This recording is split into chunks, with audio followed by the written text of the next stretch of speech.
Hi, నేను doctor Vikram Singarkonda. Welcome to weekly stock market update with Delta Bull trading academy. Last weekly అప్డేట్లో చూసుకుంటే మనం NTPC and నిఫ్టీని long side తీసుకోవడానికి trades తీసుకున్నాం కదా. 230 కాల్ ఆప్షన్ని కొనేసి 240 కాల్ ఆప్షన్ని అమ్మేయడము, తర్వాత ఇక్కడేమో 19,400 కాల్ ఆప్షన్ని కొని 19,600 కాల్ ఆప్షన్ని అమ్మడం జరిగింది. సో ఈ వీక్ మూవ్మెంట్ చూసుకున్నట్టయితే అండర్లయింగ్లో ఎన్టీపీసీ 3.7% మూవ్ అయితే వచ్చింది. దాంతో మనకి 30% రిటర్న్ ఆన్ ఇన్వెస్ట్మెంట్ చెప్పుకోవచ్చు. సో దీనికి ఇన్వెస్ట్మెంట్ ఎంత పడి ఉండొచ్చు అంటే ఒక లాట్కి మనం 20,000 కన్నా ఎక్కువ అయితే అవ్వదు. సో ఈ స్ట్రాటజీ వేసుకున్నట్లయితే బుల్ కాల్ స్ప్రెడ్కి చెప్తున్నాను నేను. సో అలా చూసుకున్నట్లయితే నిఫ్టీ వచ్చేసి 12% ROI మనకి వచ్చింది. సో ఇదే విధంగా ఇప్పుడు ఈ వీక్లో జరిగిన మూమెంటంని బేస్ చేసుకొని నెక్స్ట్ వీక్కి ఏం అంచనా వేయొచ్చు, టెక్నికల్గా చార్ట్స్ ఏం చెప్తున్నాయి, డెరివేటివ్గా ఏం తీసుకోవచ్చు అనేది ఈ వీక్ అనాలిసిస్లో నేర్చుకుందాం. సో వీడియో లాస్ట్ వరకు చూస్తూ ఉండండి. మనం నిఫ్టీ అండ్ బ్యాంక్ నిఫ్టీ అనాలిసిస్తో పాటు సేమ్ ఇదే విధంగా ట్రేడ్ ఐడియాని ఈ వీడియో ఎండ్లో మనం ఇవ్వడం జరుగుతుంది. సో అవి కూడా చూడండి, ఫాలో అవ్వండి. ఓన్లీ ఎక్స్పీరియన్స్ ఉండి ఆప్షన్స్ ట్రేడింగ్ మీద అవగాహన ఉన్న వాళ్ళు మాత్రమే ఆప్షన్స్లో డైరెక్ట్గా ట్రేడ్ చేయడానికి ట్రై చేయండి. అది కూడా నేను చెప్పినట్టుగా స్ప్రెడ్స్ వేసుకొని మాత్రమే చేసినట్లయితే రిస్క్ కంట్రోల్లో ఉంటుంది అండ్ అప్రిసియేషన్ కూడా కంట్రోల్గా మనకి కావాల్సినట్టుగా ఉంటుంది. ఓన్లీ ఆప్షన్స్ ట్రేడింగ్ పైన అవగాహన ఉన్న వాళ్ళు మాత్రమే డైరెక్ట్గా మార్కెట్లో మనీని ఇన్వాల్వ్ చేసి స్ప్రెడ్స్ వేసి ట్రేడ్ చేయండి. మిగతా వాళ్ళు కేవలం ఒక పేపర్ మీద ట్రేడ్ చేస్తూ కాన్ఫిడెన్స్ బిల్డ్ అయ్యే వరకు ఇవి ఎలాగ చేస్తున్నాము, అనాలిసిస్ ఎలా చేస్తున్నాము, ఆ అనాలిసిస్ని బేస్ చేసుకొని ట్రేడ్ ఐడియాస్ ఎలా తీసుకుంటున్నాము, దాన్ని ట్రేడ్ ఎగ్జిక్యూషన్లో ఎలాంటి సైకాలజీని వాడుతున్నాము అనేది మాత్రం చూస్తూ ఉండండి. మనం రెగ్యులర్గా డైలీ ట్రేడింగ్ వ్లాగ్స్లో కూడా ట్రేడ్స్ తీసుకున్నప్పుడు స్టాప్ లాస్ని ఎలా మేనేజ్ చేస్తాము, టార్గెట్ దగ్గరికి ఎలా రీచ్ అవుతాము లాంటివి కూడా వస్తూ ఉంటాయి. కాబట్టి మీరు ఛానల్ని సబ్స్క్రైబ్ చేసుకోండి. ఇలాంటి వీక్లీ అప్డేట్స్, తర్వాత డైలీ ట్రేడింగ్ వ్లాగ్స్, దాంతోపాటు ఇంకేదైనా ట్రేడింగ్ స్ట్రాటజీస్కి సంబంధించిన వీడియోస్ కూడా రెగ్యులర్గా వస్తూ ఉంటాయి. వీడియో నచ్చినట్లయితే లైక్ చేయండి. ఈ కాన్సెప్ట్ మీద ఇంట్రెస్ట్ ఉన్న వాళ్ళకి, ట్రేడింగ్ మీద ఇంట్రెస్ట్ ఉన్న వాళ్ళకి ఈ వీడియోస్ని షేర్ చేయండి. సో ఛానల్ని సబ్స్క్రైబ్ చేయండి. సో మనం ఈరోజు వీక్లీ అనాలిసిస్లోకి వెళ్దాం. సో డెరివేటివ్ డాటాలో చూసుకున్నట్లయితే ఫ్యూచర్స్ ప్రైస్, తర్వాత ఫ్యూచర్స్కి సంబంధించిన డెరివేటివ్ డాటా చూద్దాము.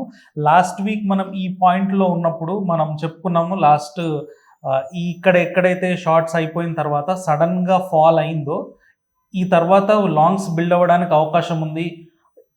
ఈ పాయింట్లో ఏదైతే జరిగిందో సేమ్ అదే ఇక్కడ కూడా జరుగుతుంది అని చెప్పి లాస్ట్ వీక్ ఈ పాయింట్లో మనకి లాంగ్స్ బిల్డ్ అవ్వక ముందే మనం ఎలాగైతే అంచనా వేసుకున్నామో, మీరు లాస్ట్ వీక్ వీడియో అనాలిసిస్ చూసినట్లయితే క్లియర్గా మీకు అందులో కనబడుతుంది. సో మనం చూసుకున్నట్లయితే ఆ రోజు మనం అంచనా వేసిన తర్వాత నుంచి కంటిన్యూస్గా లాంగ్సే ఉన్నాయి. ఒక్క డే కూడా మనకి అన్వైండింగ్స్ కూడా కనబడలేదు అందులో.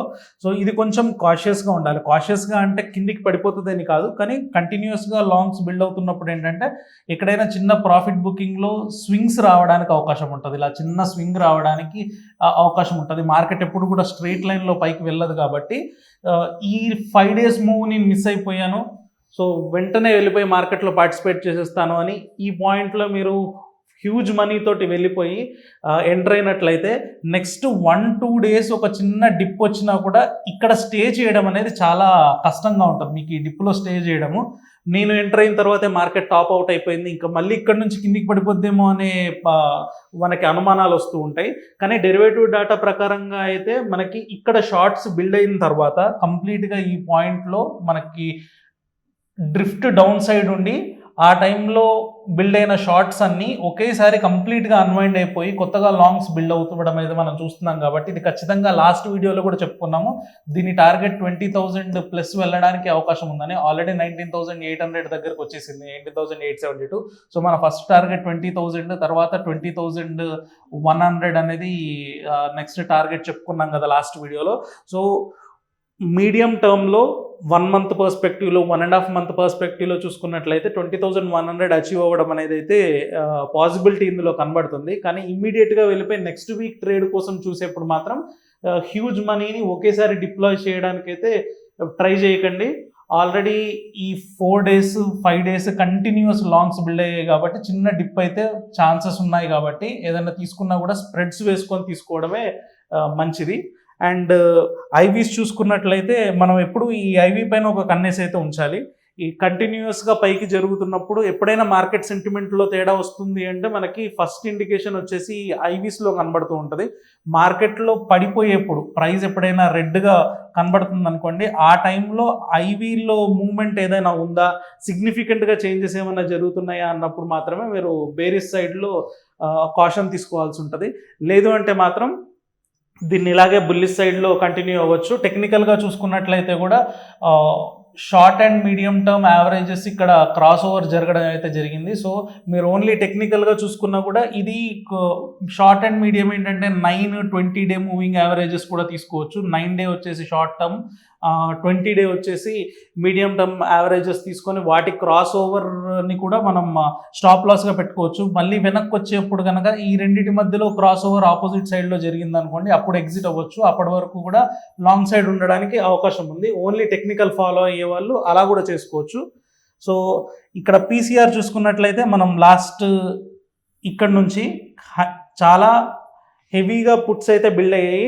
ఇంతకుముందు మనం ప్రతి వీడియోలో చెప్పుకుంటున్నట్టుగా పీసీఆర్ బిల్డ్ అవుతుంది అంటే ఇన్సూరెన్స్ అమ్మే వాళ్ళు ఇంట్రెస్ట్ చూపిస్తున్నట్టు. ఇన్సూరెన్స్ అమ్మే వాళ్ళు ఎప్పుడు ఇంట్రెస్ట్ చూపిస్తారు అంటే మార్కెట్ కంటిన్యూస్గా ఇంకా పడిపోదు, ఇక్కడ నుంచి స్టెబిలైజ్ అవుతుంది అనే అనుమానం వాళ్ళకి ఉన్నప్పుడు మాత్రమే వాళ్ళు పుట్ రైటింగ్స్ ఎక్కువగా జరుగుతూ ఉంటాయి. కాబట్టి మనం పీసీఆర్ పెరుగుతుంది అంటే బుల్లిష్ సెంటిమెంట్ కింద మనం చూసుకోవచ్చు.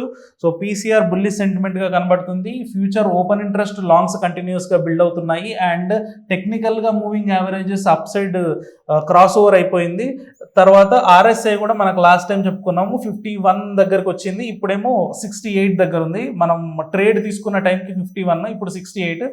జనరల్గా ఓన్లీ ఆర్ఎస్ఐ బేస్డ్ ట్రేడ్ చేసేవాళ్ళు 70కి దగ్గరకు వచ్చిన తర్వాత జనరల్గా ఏం చేస్తారంటే ఆర్ఎస్ఐని మాత్రమే ట్రేడ్ చేసేవాళ్ళు 50 పైన బౌన్స్ అయిన తర్వాత ఆర్ఎస్ఐ ట్రేడ్ తీసుకుంటారు. ప్రైస్తో సంబంధం లేకుండా టార్గెట్ వచ్చేసి 70 పెట్టుకుంటారు. ఆర్ఎస్ఐలో 50 అనేది ఎంట్రీ పాయింట్ పెట్టుకుంటే 70 అనేది టార్గెట్ పెట్టుకుంటారు. సో ప్రైస్ ఎలాంటి మూమెంట్ ఉన్నా కూడా 70 దగ్గర జనరల్గా ఆర్ఎస్ఐ ఫాలో అయ్యే కొంతమంది స్ట్రాటజీస్ బుక్ చేసుకోవడానికి కూడా అవకాశం ఉంటుంది. కాబట్టి కరెక్ట్గా మనం 68.97 దగ్గర ఉన్నాం కాబట్టి ఇక్కడ ఏదైనా చిన్న డిప్ రావడానికి అవకాశం ఉంది అనేది మాత్రం మనం గుర్తుపెట్టుకోవాలి. సో ఇది నిఫ్టీలో ఫ్యూచర్స్ చెప్పేది. ఇప్పుడు ఆప్షన్స్ ఓపెన్ ఇంట్రెస్ట్లోకి వెళ్తే ఏ లెవెల్స్లో ఎంటర్ అవ్వచ్చు, ఏ లెవెల్స్ని మనం సెల్ చేయొచ్చు అనేది చూడొచ్చు. ఇప్పుడు 19,872 దగ్గర ఉన్నప్పుడు 19,900 దగ్గర చూడండి. నెక్స్ట్ ఇమ్మీడియట్ ఇంపార్టెంట్ లెవెల్ 19,900 కదా. ఇక్కడ చూసుకున్నట్లయితే మనకి పెద్ద కాల్ బిల్డప్స్ కనబడట్లేదు. 20,000 దగ్గర మనకి చాలా హెవీ బిల్డప్స్ కనబడుతున్నాయి. సో ఇక్కడ నుంచి 20,000 వరకు కూడా ఈజీ రైడ్గానే కనబడుతుంది మనకి. 20,000 దగ్గరకు వచ్చిన తర్వాత వీళ్ళు ఎవరైనా అన్వైండ్ అవుతే నెక్స్ట్ స్టెప్కి 20,200, 20,100 లెవెల్స్కి వెళ్ళడానికి అవకాశం ఉంది తప్ప ఈ ప్లేస్లో పెద్ద అబ్స్ట్రక్షన్ అయితే ఆప్షన్స్ ఓపెన్ ఇంట్రెస్ట్ పరంగా చూసుకున్నట్లయితే కనబడట్లేదు. అండ్ ఒకవేళ పడిపోతే ఫస్ట్ సపోర్ట్ మనకి 19,800 దగ్గర రావడానికి అవకాశం ఉంది. అండ్ ఆ నెక్స్ట్ సపోర్ట్ హైయెస్ట్ వచ్చేసి 19,600 దగ్గర ఉంది. కాబట్టి ఒకవేళ ఆప్షన్స్ ఓపెన్ ఇంట్రెస్ట్ని బేస్ చేసుకొని ట్రేడ్ చేయాలి అనుకుంటే మాత్రం 19,900 కాల్ ఆప్షన్ని కొనేసి 20,100 కాల్ ఆప్షన్ని అమ్మడం చేయొచ్చు. బుల్ పుట్ స్ప్రెడ్ వేయాలనుకున్నారనుకోండి, అప్పుడు 19,800 పుట్ని అమ్మేసి 19,600 పుట్ని కొనడం లాగా చేయొచ్చు. ఇలా చేసుకున్నా కూడా మనకి మంచి ప్రాఫిట్స్ రావడానికి అయితే అవకాశం ఉంటుంది. సో బ్యాంక్ నిఫ్టీ డేటా చూసుకున్నట్లయితే లాస్ట్ 3 వీక్స్గా మనం ఈ పాయింట్ దగ్గర నుంచి చెప్పుకుంటున్న మాటే, ఇంక్రిమెంట్స్ అనేవి ప్రీవియస్తో పోల్చుకుంటే చాలా తక్కువగా ఉన్నాయి. ఇక్కడున్న ఇంక్రిమెంట్స్ వచ్చేసి హ్యూజ్గా వీటితో కంపేర్ చేసుకుంటే 50%లో కూడా లేదు. కాబట్టి ఇక్కడ రీటైల్ మనీ ఎక్కువ పార్టిసిపేషన్ జరుగుతుంది. స్మార్ట్ మనీ ఇంకా ఇండెక్స్లోకి రాలేదు అనేది అర్థమవుతుంది. కాబట్టి ఇక్కడ ట్రేడ్ తీసుకోవడం రిస్కీ అని మనం 3 వీక్స్గా చెప్పుకుంటున్నాము. సో మనం ఈ పాయింట్ దగ్గర నుంచి ఎక్కడ కూడా మనం పార్టిసిపేట్ చేయమని చెప్పలేదు. ఎందుకు అంటే ఇక్కడ ఉన్న పార్టిసిపేషన్ అంతా రీటైల్స్ది. కాబట్టి ఏదో ఒక టైంకి స్మార్ట్ మనీ మార్కెట్లోకి ఎంటర్ అయినప్పుడు ఇది చాలా ఫాస్ట్గా పైకి వెళ్ళొచ్చు, అదేవిధంగా ఫాస్ట్గా కిందికి వెళ్ళొచ్చు. మనం ఇక్కడ పార్టిసిపేట్ చేసినట్లయితే ఆల్మోస్ట్ లాటరీ తీసుకున్నట్టే. ఎందుకంటే నిఫ్టీలో బుల్లిష్గా కనబడుతుంది కదా, దాంతోపాటు బ్యాంక్ నిఫ్టీ కూడా బుల్లిష్ అవుతుంది, రెండు ఇండెక్సే కదా అని చెప్పేసి అందులో తీసుకోకుండా అందులో మూవ్ మిస్ అయిపోయాం కాబట్టి ఇందులో తీసేసుకుందాం అని తీసుకొని ఒకవేళ కనుక రాంగ్ ఎంట్రీ కనుక జరిగితే మనకు ఆపోజిట్లో డైరెక్షన్లో ఏదైనా మూమెంట్ తర్వాత వస్తే చాలా సివియర్గా బాధపడాల్సి ఉంటుంది. కాబట్టి డాటా మనకు సపోర్ట్ చేయనప్పుడు మనం దీన్ని ఇగ్నోర్ చేసి సైడ్ లైన్లో ఉండి ఇండెక్స్ని వాచ్ చేయడమే బెటర్ ఆప్షన్ కింద చూసుకోవచ్చు. బ్యాంక్ నిఫ్టీలో ట్రేడ్ చేయాలనుకుంటే మాత్రం బ్యాంక్ నిఫ్టీకి సంబంధించిన కాంపోనెంట్స్ ఉంటాయి కదా, bank Nifty stocks, HDFC bank కానీ, హెచ్డిఎఫ్సి కానీ, కొటాక్, తర్వాత ఐసిఐసిఐ బ్యాంక్, ఇలాగ ఏవైతే బ్యాంక్ నిఫ్టీ వెయిటేజ్ ఉన్నటువంటి స్టాక్స్ ఉంటాయో దాంట్లో ఏదైనా మీకు ట్రేడ్ వస్తే తీసుకోండి తప్ప బ్యాంక్ నిఫ్టీ ఇండెక్స్లో డైరెక్ట్గా ట్రేడ్ చేయొద్దు అని మనం ఈ పాయింట్ నుంచి మనం చెప్పుకుంటున్నాం, 3 వీక్స్ నుంచి చెప్పుకుంటున్నాం. ఇప్పుడు కూడా సేమ్ అలాగే ఉంది. ఇందులో ఇంక్రిమెంట్స్ అనేవి అదే రేంజ్లో ఉన్నాయి. పాత వాటితో పోలిస్తే 20% కన్నా తక్కువే కనబడుతుంది మనకి వాటితో పోలిస్తే. కానీ ఇందులో బిల్డ్ అయ్యేవి మాత్రం అన్వైండింగ్స్, లాంగ్స్ మాత్రమే కనబడుతున్నాయి ఇక్కడ. సో బుల్లిష్గానే అనిపిస్తుంది, కానీ ఈ బుల్లిష్ మూమెంటం అనేది స్ట్రెంగ్త్తో జరగట్లేదు కాబట్టి ఇందులో పార్టిసిపేట్ చేయకపోవడమే మంచిది. లేదు నేను బ్యాంక్ నిఫ్టీ తప్ప వేరే ఏ ట్రేడ్ చేయను, ఇందులో కూడా నాకు ట్రేడ్ కావాలి అంటే ఆప్షన్స్ డాటాను బేస్ చేసుకొని ఏ లెవెల్లో ఏం చేయొచ్చు అనేది చూద్దాం. సో నాకు బ్యాంక్ నిఫ్టీ తప్ప వేరే ఏ ఆప్షన్ లేదు. ఏదో ఒక ట్రేడ్ అయితే నేను బ్యాంక్ నిఫ్టీలోనే తీసుకోవాలి. ఎలా తీసుకోవాలి అంటే అప్పుడు మాత్రం ఇప్పుడు 45,500 దగ్గర హైయెస్ట్ కాల్ ఆప్షన్ ఉంది. అంటే ఇది రాబోయే రోజుల్లో బిగ్గెస్ట్ రెసిస్టెన్స్ కింద మారొచ్చు అని చెప్తుంది. అదేవిధంగా 45,000 అనేది మనకి కింద సపోర్ట్ కింద కనబడుతుంది హైయెస్ట్ పుట్ ఆప్షన్స్తో. సో ఈ 2 లెవెల్స్తో బేస్ చేసుకొని మనం చేయాలనుకుంటే స్ట్రాంగిల్స్ చేయొచ్చు. ఇప్పుడు 45,500 దగ్గర మనం కాల్ ఆప్షన్ని అమ్మేసి 45,600 లేదా 45,700 దగ్గర కాల్ ఆప్షన్ని కొనొచ్చు. సో ఇక్కడ అమ్మేసిన కాల్ ఆప్షన్కి ఈ 45,700 అనేది ప్రొటెక్షన్ కింద మారుతుంది. కాబట్టి మీ లెవెల్ కనుక ఇది దాటేసి 45,700 దగ్గరకు వచ్చినప్పుడు ఇక్కడ కొనేసిన కాల్ ఆప్షన్ అనేది దీనికి మనీ ఇస్తూ ఉంటుంది. సో ఆ విధంగా ఇది దీన్ని ప్రొటెక్ట్ చేస్తూ ఉంటుంది. కాబట్టి ఇక్కడ ఇది వేసుకొని 45,000 పుట్ ఆప్షన్ని అమ్మేసి 44,800 పుట్ ఆప్షన్ని కొనొచ్చు. సో ఇలాగా ఒక స్ట్రాంగిల్ వేసుకొని అటు ఇటు ప్రొటెక్షన్ కొనుక్కున్నట్లయితే ఈ రేంజ్ని ప్లే చేయడానికి అవకాశం ఉంటుంది. లేదు నేను డైరెక్షనల్ బెట్టే తీసుకోవాలనుకుంటున్నాను, నిఫ్టీతో పాటు ఇది కూడా పెరుగుతుందని నాకు 6th సెన్స్ చెప్తుంది అని ఎవరైనా ట్రేడ్ చేయాలనుకుంటే మాత్రం 45,400 కాల్ ఆప్షన్ని కొనేసి 45,800 కాల్ ఆప్షన్ని అమ్మొచ్చు. సో ఇలా బుల్ కాల్ స్ప్రెడ్ చేయొచ్చు. ఇది డైరెక్షనల్ బేస్డ్. రేంజ్లో ట్రేడ్ చేయాలనుకుంటే ఇంతకుముందు చెప్పినట్టు స్ట్రాడిల్ని తీసుకొని దానికి అటువైపు ఒక ప్రొటెక్షన్ని కొనడం, ఇటువైపు ఒక ప్రొటెక్షన్ని కొనడం లాంటిది చేస్తే బ్యాంక్ నిఫ్టీలో సేఫ్ ట్రేడ్ చేయడానికి అవకాశం ఉంటుంది.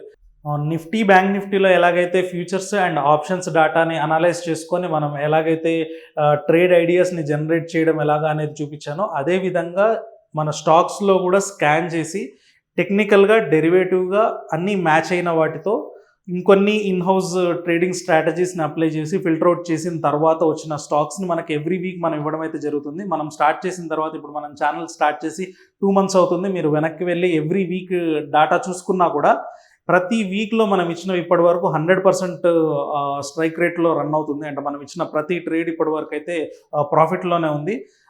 ట్రేడ్ ప్రాఫిట్లో అంటే నా ఉద్దేశం ఇప్పుడు నేను ఒక వీక్లీ అనాలిసిస్లో 5 స్టాక్స్ ఇచ్చినట్లయితే ఓవరాల్ మొత్తం స్టాక్స్ తీసుకున్నట్లయితే దాంట్లో మనకి రిటర్న్ వచ్చేసి పాజిటివ్ రిటర్న్ ఆన్ ఇన్వెస్ట్మెంటే ఉంది. సో ఎందుకు అంటే మనం చేసే ట్రేడింగ్ అనాలిసిస్ కానీ, డెరివేటివ్ డాటా అనాలిసిస్ కానీ అది ప్రొప్రైటరీ ట్రేడింగ్ అనాలిసిస్ అవి. సో జనరల్గా మీరు బయట యూట్యూబ్ వీడియోస్లో కానీ, నెట్లో కానీ దొరికే స్ట్రాటజీస్ కావు. సో వాటిని బేస్ చేసుకొని చేసినప్పుడు మనకి ఎడ్జ్ చాలా ఎక్కువగా ఉంటుంది. అలాంటి స్ట్రాటజీస్ యూస్ చేసి మళ్ళీ ఫిల్టర్ అవుట్ చేసిన స్టాక్సే మళ్ళీ ఈరోజు కూడా మీకు కొన్ని ఇవ్వడం అయితే జరుగుతుంది. మార్కెట్ చాలా బుల్లిష్గా మారడం వల్ల మనకి లాస్ట్ వీడియోస్లో ఇప్పుడు కూడా మనకి 2 స్టాక్స్ 3 స్టాక్సే వచ్చాయి. కానీ ఈసారి చూసుకున్నట్లయితే లాంగ్ సైడ్ చాలా ఎక్కువ స్టాక్స్ అయితే మనకి కనబడుతున్నాయి, షార్ట్ సైడ్ కూడా 2 కనబడుతున్నాయి. మార్కెట్ లాంగ్ సైడ్ ఉన్నప్పుడు షార్ట్ ఎందుకు తీసుకోవాలి అంటే జనరల్లీ ఏమవుతుంది అంటే మార్కెట్ మనం చెప్పినట్టుగా ఉండదు. కాబట్టి ఏ రోజైనా మనకి ఫ్లిప్ అవ్వడానికి అవకాశం ఉంటుంది. ఎవరైనా ఐడియల్గా పోర్ట్ఫోలియోస్ ట్రేడ్ చేసే పోర్ట్ఫోలియోస్లో కొన్ని లాంగ్స్ ఎలాగైతే ఉంటాయో 60% లాంగ్స్ 70% లాంగ్స్ ఉన్నట్లయితే ఇంకొక 20% షార్ట్ సైడ్ కూడా ట్రేడ్స్ పెట్టుకోవడం ఎప్పటికైనా మంచిది. ఎందుకంటే సడన్గా ఓవర్ నైట్ చేంజెస్ ఏదైనా జరిగి మార్కెట్లో పెద్ద మార్పులు వచ్చినప్పుడు మార్కెట్ క్రాష్ అయిందనుకోండి లాంగ్గా ఉన్న టైంలో ఈ షార్ట్ ట్రేడ్స్ ఏవైతే ఉన్నాయో అవి వీటిని కంపెన్సేట్ చేసి అట్లీస్ట్ కొంచెం డ్యామేజ్ని తగ్గించడానికి అవకాశం ఉంటుంది. అదే రివర్స్లో లెవెల్స్లో మార్కెట్ బేరిష్గా ఉన్నప్పుడు ఇదే సైడ్ మనకి షార్ట్స్ ఎక్కువ స్టాక్స్, లాంగ్స్ కొంచెం తక్కువ స్టాక్స్ ఉన్నట్లయితే వాటిని కూడా తీసుకున్నట్లయితే మన పోర్ట్ఫోలియో కొంచెం బ్యాలెన్సింగ్ అవడానికి అవుతుంది. కాబట్టి లాంగ్స్ షార్ట్స్ రెండు కూడా ఇవ్వడం జరుగుతుంది.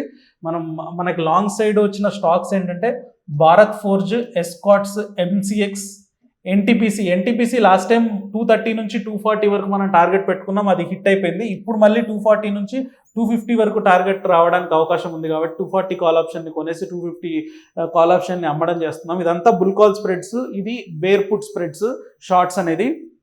సో ఈ ఓన్లీ బుల్ కాల్స్ బేర్ పుట్సే చేయడానికి అవుతుందా, వేరే ఏ స్ట్రాటజీస్ ఉండవా అంటే చాలా రకాల స్ట్రాటజీస్ ఉంటాయి, కానీ అవి యూట్యూబ్ వీడియోస్లో చెప్పడానికి అవ్వదు. ఇవి ఏంటంటే plain vanilla type of strategies, ఈజీగా అర్థం చేసుకోవడానికి ఈజీగా ఉంటుంది, గుర్తుపెట్టుకోవడానికి ఈజీగా ఉంటుంది. కాబట్టి మనం వచ్చిన ట్రేడ్స్ అన్నీ ఈ స్ట్రాటజీస్లోనే వేయడం అయితే జరుగుతుంది.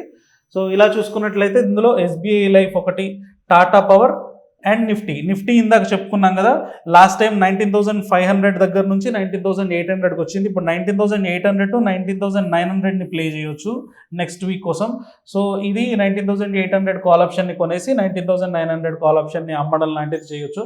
సో మీరు ఇది స్క్రీన్ షాట్ తీసుకొని ఈ రకంగా మీరు పేపర్ ట్రేడ్ చేసినా సరే మీ దగ్గర ఆల్రెడీ ఎక్స్పీరియన్స్ ఉంది, ట్రేడ్ని ఎలా ఎగ్జిక్యూట్ చేసుకోవాలి ఎంటర్ అయిన తర్వాత. ఎందుకంటే మనం మార్కెట్లోకి ఎంటర్ అయ్యేప్పుడు మన మైండ్ చాలా కామ్గా ఉంటుంది, ఎందుకంటే మన మనీ ఇన్వాల్వ్ అవ్వలేదు కాబట్టి. వన్స్ మన మనీ ఇన్వాల్వ్ అయిన తర్వాత మార్కెట్లో మనం అనుకున్నట్టు కాకుండా కొంచెం ఒక 0.5% ఆఫ్ మూమెంట్ అటువైపు వచ్చినా కూడా ఆపోజిట్ సైడ్లో ఎమోషన్స్ ఫ్రంట్ లైన్లోకి వచ్చి మన ట్రేడింగ్ డిసిషన్స్ పైన చాలా ప్రభావం చూపిస్తూ ఉంటుంది. సో అలాంటి ఎక్స్పీరియన్స్ లేని వాళ్ళు, ట్రేడింగ్ పైన ఎక్స్పీరియన్స్ లేని వాళ్ళు మాత్రం ఇది కేవలం పేపర్ ట్రేడ్ చేస్తూ అబ్జర్వేషన్స్ మాత్రమే చేయండి. ఓన్లీ ఎక్స్పీరియన్స్ ఉండి నేను ట్రేడ్ని ఎలా మేనేజ్ చేసుకోవాలో నాకు తెలుసు అనుకున్న వాళ్ళు మాత్రం ఇవి స్ప్రెడ్స్ వేసుకొని మార్కెట్లో అబ్జర్వ్ చేయొచ్చు. సో అలా చేసుకున్నట్లయితే Apollo tyre, Lal path lab put side and call side ఈ స్టాక్స్ అన్నిటినీ తీసుకోవచ్చు. మళ్ళీ నెక్స్ట్ వీక్ మార్కెట్ అప్డేట్లో ఈ స్టాక్స్ ఎలా పర్ఫామ్ చేశాయి, మళ్ళీ ఈ వీక్ జరిగిన మార్కెట్ మూమెంటంతో ఆ తర్వాత వీక్కి ఏం అంచనా వేయొచ్చు, మళ్ళీ ఇలాంటి స్టాక్ రికమెండేషన్స్తో ఆ వీడియోలో మళ్ళీ కలుసుకుందాం. Thank you.